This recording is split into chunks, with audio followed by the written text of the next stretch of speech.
आपका हमारे चैनल में स्वागत है। मैं आज बताने वाला हूँ crank bar and bent up bar क्यों दिया जाता है।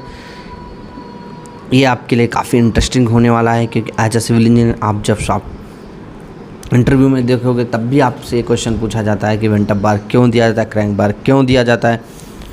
और जब आप प्रैक्टिकल देखते हो सिविल, जब आप बड़ी बिल्डिंग को कंस्ट्रक्ट कराते हो, हाउस कंस्ट्रक्ट कराते हो, छोटा कंस्ट्रक्शन भी करते हो, तब भी आप देखते हो साइड पर कि ये हमारा बेंट अप बार एक क्यों दिया जाता है। इसको करने के लिए मैं बेसिक से बताता हूँ।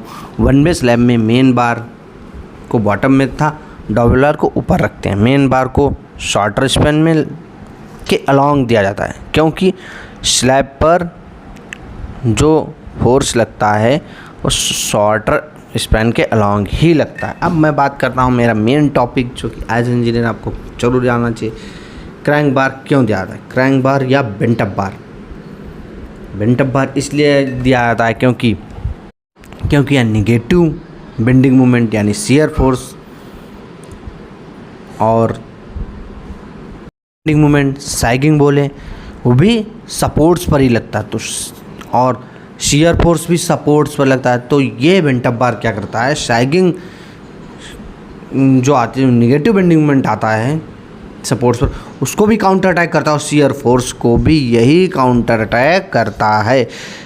इसलिए हम इसको लगाते हैं और एक्स्ट्रा बार प्रोवाइड करते हैं, क्योंकि बेंट अप बार दोनों काम करता है, निगेटिव बेंडिंग मोमेंट को भी काउंटर अटैक करता है और पॉजिटिव बेंडिंग मोमेंट के फोर्स को भी काउंटर अटैक करता है। अगर इन सिंपल सेंस में बोलें तो आपको इंटरव्यू में कोई पूछे कि हमको बेंट अप बार क्यों प्रोवाइड करते हैं, तो आपको एक ही चीज़ बोलनी है कि आप निगेटिव बेंडिंग मोमेंट जो होता है उसको काउंटर अटैक करता है, और दूसरा ये शियर फेलियर को भी काउंटर अटैक करता है। अगर हम इसको नहीं देंगे तो हमारा स्लैब बेंड कर जाएगा और उससे क्या नुकसान होगा, क्रैक्स डेवलप कर जाएंगे और हमारे फेलर हो जाएगा स्लैब।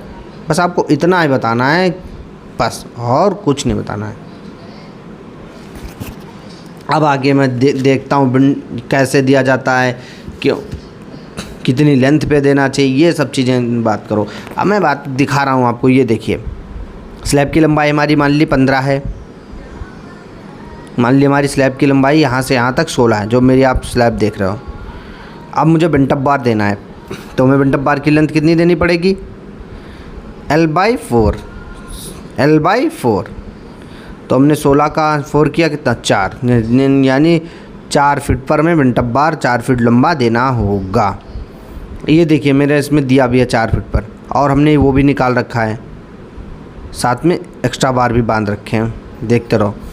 और अब हमने बेंट अप बार दे दिया, ये देखिए हमने मोड़ रहे हैं। ये आपको कोई ठेकेदार और सिविल इंजीनियर नहीं बताता है, ये आपको नॉलेज होना चाहिए तभी करता है, क्योंकि इसमें नुकसान क्या होता है, उनका एक्स्ट्रा लेबर लग जाती है, तो इसलिए वो सिंपल बना देते हैं। अब इसको कॉलम के किनारे से तक पहुंचा दिया, देखो ये एक्स्ट्रा बार आप देख रहे हो। ये देखो, ये इससे हुक से इसको खींचा, उठाया और यहाँ तक इसको छोड़ दिया हमने। सब क्लियर हो गया ना। अब इसकी ड्राइंग ये देख लो आप, ये हमारी स्लैब हो गई, ये क्रैंक बार बेंट अप बार हो गया। अब स्पेसिंग की बात रही, तो मैंने पहले वीडियो में आपको दिखाया था कि हमें स्पेसिंग कितनी देनी है, सरिया के बीच की स्पेसिंग, ये सब कुछ दिखाया है हमने। आज का मेरा टॉपिक यही था कि मैं आपको बेंट अप बार और इसके बारे में बताऊं, क्लियर करूं, वो मैंने आपको क्लियर किया। आप ध्यान से समझें। मेरे इसमें देखो ये स्लैब है, मैंने दिखाई हुई है, ये 3 कॉलम पड़े हुए हैं, 3 कॉलम हैं, ये 3 बीम भी डाल दी हमने, और मेनली डबल साइड क्रैक बार प्रोवाइड करते हैं। तो हमने एक साइड क्रैक बार प्रोवाइड की, ये ड्राइंग में मेंशन होता है कि कहाँ पर आपको प्रोवाइड करना है और कहाँ पर नहीं करना है, ठीक है। हमारी इसमें देख लो, हमने जो किया है वो हमने आपको बता दिया। कितने एंगल तक उठाना होता है बेंट अप बार को, 45 डिग्री तक हमें उठाना है, 45 डिग्री तक हमें उठाना है बेंट अप बार को। Thank you.